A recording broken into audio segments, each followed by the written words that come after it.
Bonjour, mon nom est Guy Jacques et je vous souhaite la bienvenue à l'émission Au cœur des Appalaches.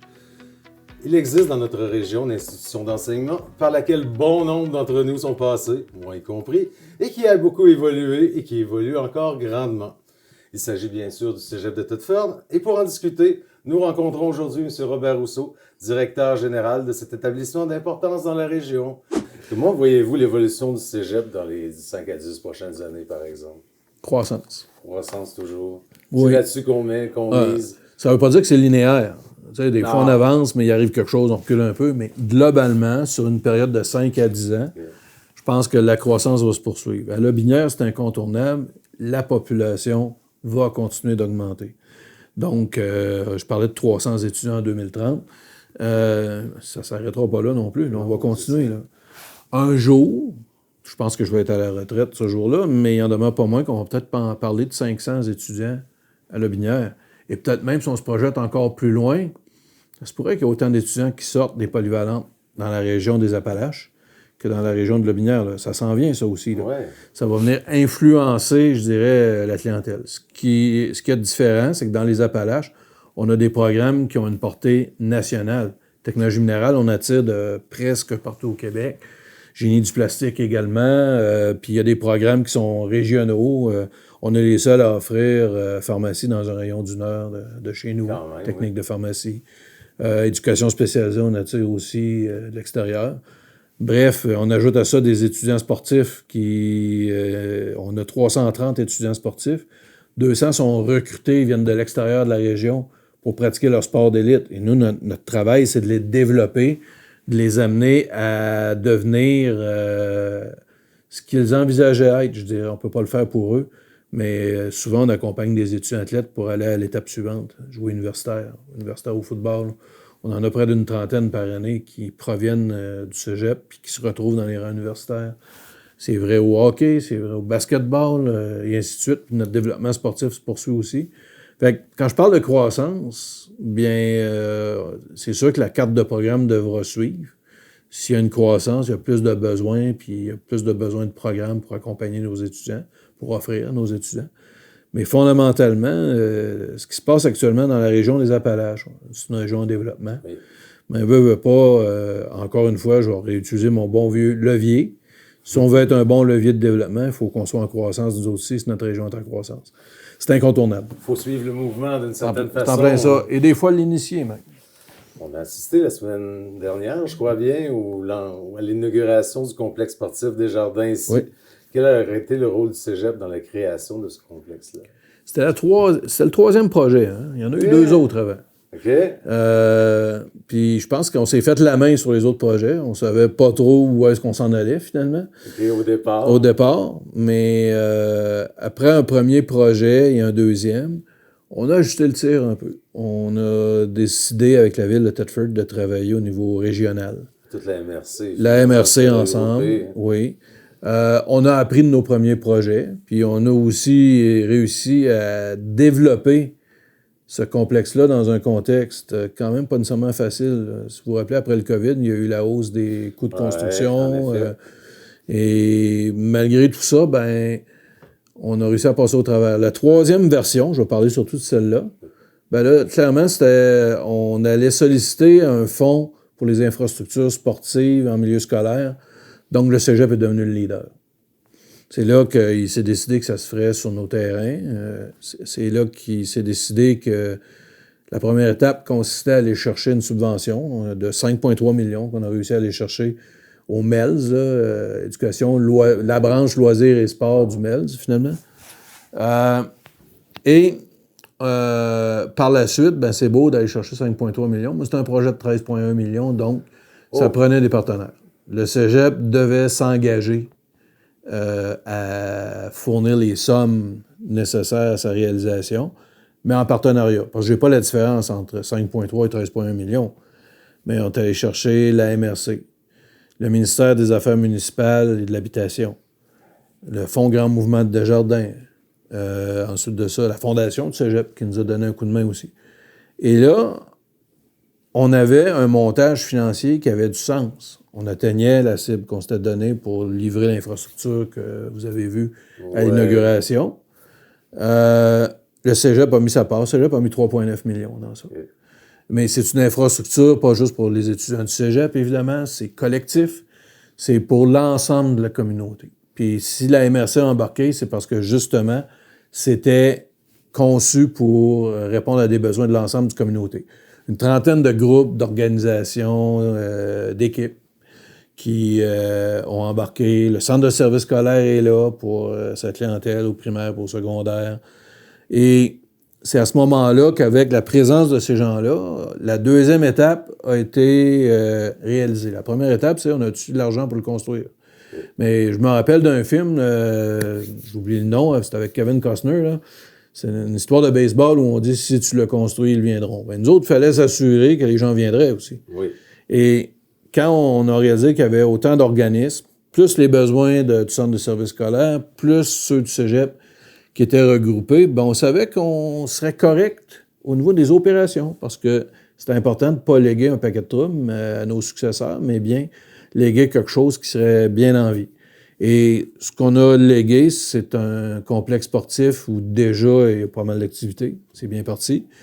Puis il y a un potentiel d'agrandissement pour les générations futures lorsque le besoin sera là. Le complexe a été construit pour qu'on l'agrandisse en fonction des besoins du milieu. OK. Fait que là, déjà, il est quand même déjà immense quand même. Oui. Et il comporte beaucoup de facilités qui sont Oui. incroyables. Mais il faut prévoir le futur. Puis des fois, ça, c'était une possibilité. On voulait être certain que ça serait au rendez-vous. Et notre rôle, je pense qu'on a été les leaders dans ce dossier-là. Okay. On a initié cette troisième version-là, cette troisième tentative-là. Puis on l'a mené. J'ai une équipe extraordinaire qui a travaillé à chacune des étapes, que ce soit les plans de vie, la construction, l'accompagnement des responsables de la construction, Gératec. Le niveau financier était bien surveillé. Bref, une bonne équipe. Moi, je me permets de nommer 3 personnes qui ont travaillé de plus près ce dossier-là. Yann Bergeron, qui est notre coordonnateur ressources matérielles, donc bâtiment. Sandy Huard, ma directrice des services financiers. Puis Cathy Morin, qui est une directrice adjointe, notamment au service administratif. Donc, c'est vraiment les gens qui ont pris en charge ce projet-là pour en faire une réussite, puis garder les partenaires dans le projet. Puis aujourd'hui, c'est livré pour la population, finalement. Oui, c'est ça. Non seulement la population étudiante, mais à toute la population de la région. C'est ce qui est intéressant. Oui. Ça représente un bon nombre d'avantages aussi, par exemple, pour le cégep et tous les sports qui se passent ici aussi. On a des bonnes nouvelles. Le mont Antistoc qui a été acheté. On a quand même des belles infrastructures, un beau stade, plusieurs arénas dans la région. On commence à être bien outillé régionalement pour répondre aux nombreux besoins qu'il y a. C'est complémentaire, tout ça. Là. Et ça venait répondre aussi à un besoin qui était très pressant, j'imagine. Tout à fait. Le complexe aura-t-il un impact direct sur l'attractivité du cégep, vous croyez? Au niveau sportif, surtout. Au niveau sportif, peut-être autrement aussi. Les gens qui voient un établissement qui a un beau centre sportif, c'est toujours attrayant. Oui. Mais il faut se dire les vraies affaires. La clientèle première qui va être ciblée par ça, clairement, c'est les étudiants sportifs, parce qu'à l'intérieur du complexe, il y a aussi une salle d'entraînement pour nos équipes sportives. Et ça, bien, quand on veut recruter des étudiants athlètes, évidemment, le programme est important, puis ce qu'on a à offrir au niveau du programme, ça fait partie clairement de l'équation. Après ça, c'est le programme sportif. Dans le programme sportif, il y a différents éléments. L'un d'entre eux, c'est les facilités d'entraînement qu'on a. Et là, la salle qu'on a, on n'est pas gêné par rapport à personne dans le réseau collégial. C'est ça qu'on voulait. Pas rien de gênant, je pense que c'est à la fine pointe. Faut être des leaders parce que pour recruter un étudiant pour qu'il vienne chez nous, il faut qu'on soit intéressant. Parce qu'on n'est pas au centre-ville de Montréal. Non. Puis la population autour de nous n'est pas de 4,5 millions, là, ou je ne sais pas combien, là, mais donc, il faut être attirant, il faut être intéressant pour offrir, je vais appeler ça offrir un produit. C'est pas dans le sens que l'éducation, c'est pas vraiment un produit, mais offrir un produit qui est attirant, attrayant, puis avec ce qui est recherché. C'est ce qu'on a réussi à faire avec ce projet-là. Comme vous le disiez, la possibilité d'agrandissement a été conçue finalement en sorte que si jamais il y a des besoins futurs, On Oui. procède à un agrandissement et ça se fait facilement quand même. Faudra, les gens qui vont nous succéder devront trouver le financement, mais au-delà de ça, ça se fait. Yes. Puis, y a-tu des projets à ce niveau-là ou pas encore? Pas encore. On vient juste c'est ça. d'inaugurer au Oui, fond. on vient va attendre d'inaugurer. la suite. Faudra qu'il y ait des débordements. C'est-à-dire que là, on se rend compte que, franchement, ce qu'on a comme infrastructure ne suffit plus. Ok. Ça va être un problème, mais un beau problème. J'avoue, à ce moment-là. je suis d'accord avec vous. Pour parler un peu plus de vos fonctions, depuis quel moment exercez-vous au Cégep de Thetford? Vous me parliez avant, vous étiez dans un autre rôle, au fond? Oui, ça fait 34 ans que je suis au Cégep de Mon Thetford. Dieu, ok. Ça fait longtemps. J'ai été enseignant en génie électrique et en physique par la suite. J'ai été directeur adjoint, j'ai été directeur des études, et maintenant directeur général, c'est ma 12e année. Ok. Donc, j'ai pas mal fait le tour. Ok. Mon Dieu, quand même une 12aine d'années, oui. Donc, c'est vous qui avez veillé à l'évolution aussi de tout ça, là. Ben moi, le mandat qu'on m'avait donné, c'est regarde, les prévisions de clientèle nous envoient vers le bas. OK. Arrange-toi pour que ça arrive pas. Dit simplement, ta job, c'est de trouver des solutions pour que ça se passe pas comme ça. C'est mission accomplie, finalement. Oui, mais je me plais à dire que j'ai rien fait seul, parce que tout seul, on réussit pas. Dans ces domaines-là, on réussit pas grand-chose. C'est un travail d'équipe. C'est un travail d'équipe. J'ai une bonne équipe qui va travailler dans cette direction-là. Puis chacun a amené son grain de sel, qui fait en sorte qu'aujourd'hui, on est dans une posture intéressante. C'est quoi vos principales responsabilités en tant que directeur général ici au Cégep? Moi, c'est de voir à l'ensemble. Je suis pas dans... Un chef d'orchestre? C'est en plein ça. OK. Mon prédécesseur, d'ailleurs, définissait la fonction de DG, François Dornier, de cette façon-là, en disant « Moi, je ne suis qu'un chef d'orchestre ». C'est sûr que c'est un cégep de petite taille. Fait que des fois, il faut se mêler un peu quand même aux opérations. Dans un monde idéal, ce ne serait pas nécessairement le cas, mais étant donné notre taille, des fois, on le fait. Mais la principale fonction demeure quand même de jouer au chef d'orchestre puis de s'assurer que les trompettistes ne jouent pas faux par rapport au baryton, et ainsi de suite. Fait que c'est ça ma fonction, dans le fond. Je touche à tout. Je demeure quand même quelqu'un qui travaille essentiellement au niveau stratégique, puis se doit de voir... j'ai beaucoup de travail qui se fait à l'extérieur avec les intervenants du milieu. Quand on parlait d'être un levier de développement pour le milieu, ben moi, je me dois d'être le premier ambassadeur de tout ça, là. Puis de travailler avec mes vis-à-vis un peu partout dans les régions que nous couvrons, là. C'est ça le rôle. Des fois, ça m'amène dans la région ici. D'autres fois, on se retrouve à Lobinière. Puis d'autres fois, je suis en Abitibi ou à Montréal. C'est assez diversifié. Oui, j'avoue, je suis d'accord avec vous. Quels sont les plus grands défis que vous rencontrez dans votre poste actuellement? Il y a eu quand même les coupures qui ont demandé, j'imagine. Ben, les coupures, c'est une chose. Il y a aussi un gel d'embauche. Puis ce qu'on appelle la loi 15, c'est une loi qui vient limiter le nombre d'heures qu'on a le droit de faire travailler des gens. Okay. Quand j'en ai parlé un peu tantôt, mais quand tu viens concilier ces éléments-là, auxquels on doit se soumettre. Avec cette vision de développement-là qu'on a, mais aussi les attentes qu'on a à notre endroit, ça va ensemble un peu, c'est un défi. C'est vraiment un défi. Parce que, je vous donne un exemple, si une employée part en congé de maternité puis je ne peux pas la remplacer, gel d'embauche, je suis obligé de déplacer des gens. J'en ai d'autres qui vont aller prendre une portion de sa tâche où il n'y a pas personne dans un petit cégep, il n'y a pas personne qui est assis à se demander ce qu'il ferait, là. Non, tout le monde a l'ouvrage en masse. Alors là, à un moment donné, quand on a plusieurs situations qui se répètent et qu'on est en gel d'embauche, à un moment donné, ça n'en vient qu'à limiter la portée de ce qu'on peut faire ou venir, ça ébranle un peu les opérations. Et quand par-dessus le marché, avec le gel d'embauche, ça nous limite sur notre capacité d'embaucher des gens qui, en contrepartie, interviendraient directement dans le milieu pour aider au développement. Là, je ne parle pas d'enseignants, on n'est pas touché au niveau des enseignants. Okay.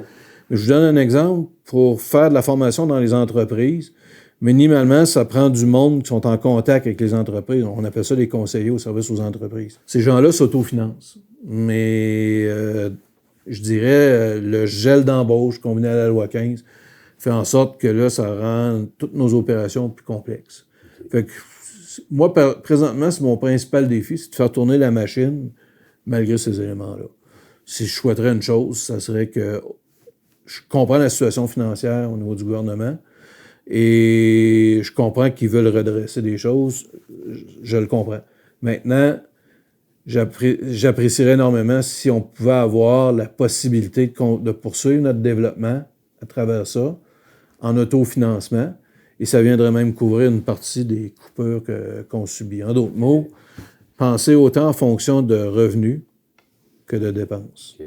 Selon moi, on a vécu une autre période, il y a une dizaine d'années, les gens ont appelé ça l'austérité au niveau libéral à l'époque. Sous Couillard, à ce moment-là. M. Couillard, effectivement.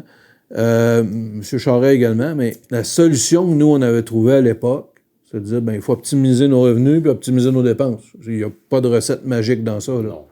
Là, c'est plus difficile parce que je peux pas autant optimiser mes revenus que je le souhaiterais. Okay. C'est ça la différence.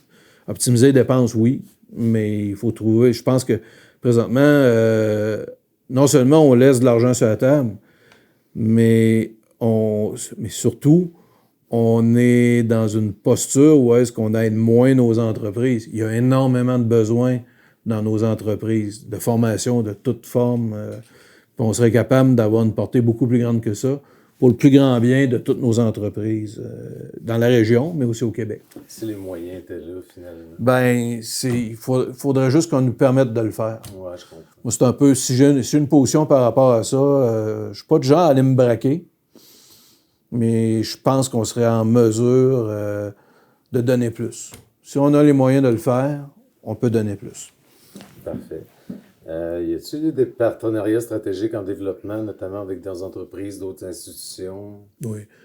J'en ai parlé un peu tantôt, mais le partenariat dans le secteur minier est très important pour nous, parce que ça couvre non seulement l'ensemble du Québec, mais l'international.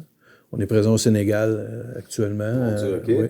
On a un partenaire sénégalais et on est présent 3 cégeps. Dans ce cas-ci, c'est le cégep de Bécomo, le cégep de Sept-Îles et nous-mêmes. 2 programmes, dont un qui est porté par le cégep de Thetford. On forme des gens en technique de génie mécanique là-bas. C'est sur le point de démarrer. Okay. Donc, ça en est des partenariats. On est partenaire avec l'industrie du plastique, notamment. On est les seuls formateurs, dans le fond, au niveau technique.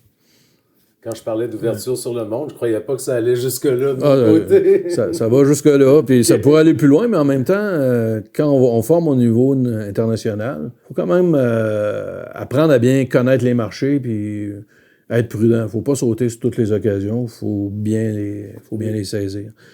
L'autre chose, c'est il y a des projets nouveaux régionaux ici qui sont en gestation, je dirais. Je ne suis pas à même d'en parler, mais on travaille quand même de près avec certaines entreprises. Oui. À ce niveau-là, finalement. Oui. Quelles sont les initiatives, les priorités en termes de développement durable ici au Cégep? Premièrement, c'est un dossier, en 2025, on ne peut pas passer à côté de ce dossier-là. C'est là, et je l'espère, ça va rester là. Nous, présentement, je dirais qu'on a une conseillère qui est associée, une conseillère pédagogique, c'est pas une conseillère, c'est une attachée d'administration qui est associée à tout le volet de développement durable au niveau du Cégep. Cette personne-là, notamment, a identifié notre empreinte carbone. Okay. Et c'est suffisamment précis, en tout cas, pour nous amener à prioriser des choses. Tout ce qui est le transport, c'est là qu'on laisse notre trace, là, c'est le cas de le dire, oui. Les étudiants ont beaucoup plus d'autos que nous autres on avait à l'époque, où on se déplaçait sur le pouce. En région, par-dessus le marché, où est-ce qu'à Montréal, ils prenaient le métro, mais nous autres, l'autobus, mais nous autres ici, on n'aura pas tout ça. Donc, on travaille beaucoup le transport collectif, covoiturage, changer les pratiques. Tu sais, on est en croissance, mais on n'a pas l'intention d'ajouter des stationnements. Okay. On ne transformera pas nos forêts en stationnement. Je peux comprendre, oui. Ouais. Et par contre, ça vient avec des enjeux, avec des besoins. Puis c'est un peu là-dessus qu'on travaille. On n'est pas seul. On a des partenaires. Des fois, dans le Binière, on a maintenant 2 boucles de transport collectif. Okay. On travaille avec des partenaires ici au niveau local pour en faire autant. Regarder ce qui peut être fait pour le bien de nos étudiants. Mais il faut qu'ils aient les moyens de se déplacer. C'est pas tout le monde qui peut se loger à 2 minutes du cégep. C'est autre chose. Des fois, il y en a que ça leur prend une voiture, effectivement. Il y en a qui sont en stage à différents endroits dans la région. Comment on gère tout ça? Comment on fait en sorte que ces étudiants-là, s'ils finissent un stage à 10h30 le soir, qu'il y a un moyen de transport suffisamment efficace, suffisamment abordable aussi, c'est des étudiants, là. La majorité ne sont pas des gens très riches, là. Non, effectivement. Donc, comment on peut faire en sorte de répondre à leurs besoins? Puis c'est pas la seule des priorités, mais c'est celle qu'on met le plus de l'avant actuellement. Fait, par le fait même, ça répond à un besoin des étudiants, puis ça va réduire notre empreinte carbone. Qu'est-ce qui est mis en place finalement présentement pour améliorer la vie étudiante, la réussite scolaire? Au niveau de la réussite scolaire, on a ce qu'on appelle un plan de la réussite. On vient d'en finir un. C'est associé à notre plan stratégique. Okay. Ce qui veut dire qu'avec le nouveau plan stratégique, il y a un nouveau plan de la réussite qui va être mis en place. Cette année, c'est la réflexion autour de ça. C'est de état de situation. On fait des choix, conception du plan, mise en œuvre en 2026-27. Ça, je dirais, ça a l'air d'être un outil administratif, mais le plan, il est supposé décrire c'est quoi les actions qu'on va mettre en place auprès des étudiants, puis comment il va y avoir une logique qui fait en sorte qu'on va vraiment aider les étudiants, puis on va vraiment les aider à mieux réussir, à mieux persévérer, à diplômer. Le but, c'est quand un étudiant rentre ici, c'est qu'on souhaite un jour lui remettre un diplôme. Exactement. Donc, pour ça, je pense qu'on connaît bien les enjeux que nos étudiants vivent, puis on essaye vraiment de mettre en place des moyens pour les aider, services adaptés. On a un exemple que je donnerais peut-être, je parlais des étudiants de première génération. Ça, c'est des enjeux plus sociaux.